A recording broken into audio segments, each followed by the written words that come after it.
I asked that question because I was kind of a setup question for this next one here about the example you gave of the call for love from an insecure husband. Go over in detail this example of his desire for his wife. Okay, the whole idea is to really look at everything people do as either love, an expression of love, or a call for love, or a request for love. And if you can do this, it makes life a lot simpler, because if somebody is being loving, then your response is to express love back. If people are calling out for love, then the most natural and appropriate response would be to express love back. So it brings your choices of how to behave in the world down to really one thing: be as loving as you possibly can. But the scenario, the example with the husband and wife is, say a couple, they go to a party, and they come back from the party, and the husband is seething. He is full of rage. He's twisted. He starts screaming and verbally abusing his wife because he said she was flirting with the neighbor, and she was spending a lot of time on him and laughing a lot, and how could you do this? You shame me. You embarrass me. You're no good. You're a slut. You're selfish. He just throws and tons of horrible words and labels. He screams at her. Okay, so what's going on? Does he want her to go away? Does he want a divorce? Does he want Does he want her to to leave town? No. What he wants is love. What's happened is he got really insecure. He's sitting there at the party, and he's seeing her having a good time and laughing with this other person, and whether he's in touch with his feelings or not, what he's feeling is insecurity, fear of abandonment. Maybe she likes this guy more than me. Maybe she's losing interest in me. Maybe she doesn't really love me. Maybe she never really loved me.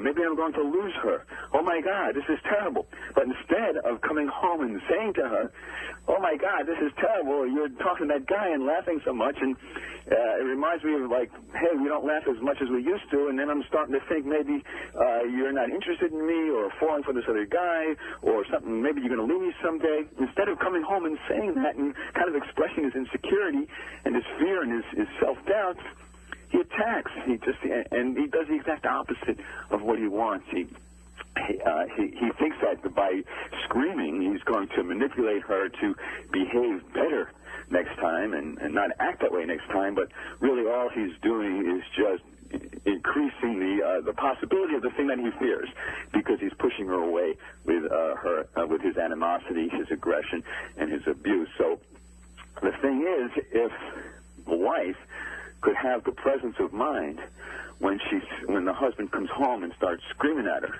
if she could appreciate that this is a call for love, then she can really diffuse the whole thing, and they don't have to get into a big fight, and they can actually start to communicate and repair the relationship. But that's not usually what happens. Usually when, she comes back from the party, she most likely wasn't flirting. She was just having fun, enjoying herself, and this guy was just projecting his own fear and perceiving this. But normally, the husband comes home, starts screaming at the wife gets defensive and angry. She doesn't see it's a call for love. She sees it as an attack, that this is a brutal attack, and this guy is emotionally assaulting her and calling her all sorts of names, and so she gets really angry and vicious and starts attacking back and starts screaming back at him and calling him all sorts of names and telling him what an idiot he is and how he, just so... you end up with a relationship that is just full of attack and counterattack. So if the wife has the presence of mind to recognize that he is hurting, that he is scared, and that even though his behavior is angry and aggressive and ugly and unloving, that this really is a call for love, if she can step back, not get sucked into the drama, then she can maybe say to herself, okay, this is a call for love. He's really scared. He needs reassurance. I'm not going to see the attack. I'm not going to see the ugliness. I'm going to see kind of like a scared little boy who needs reassurance and love. I'm going to love him. So then she says to him, look, I can see that you're upset and confused and scared and angry, but listen, I'm not going anywhere. I love you. I care about you. We have a relationship here. I'm committed to the relationship. I'm not going away. I can understand how perhaps you perceived that the way I was behaving maybe was too forward or outgoing, and I'll keep that in mind next time. But just so you know, I'm not going anywhere. I love you. Give me a hug. of thing is the way people can diffuse a lot of animosity and aggression in their relationships. If they recognize that oftentimes bad behavior is really just a call for love. And if we can rise above the battlefield and extend compassion and acceptance and forgiveness and love, a lot of healing can happen.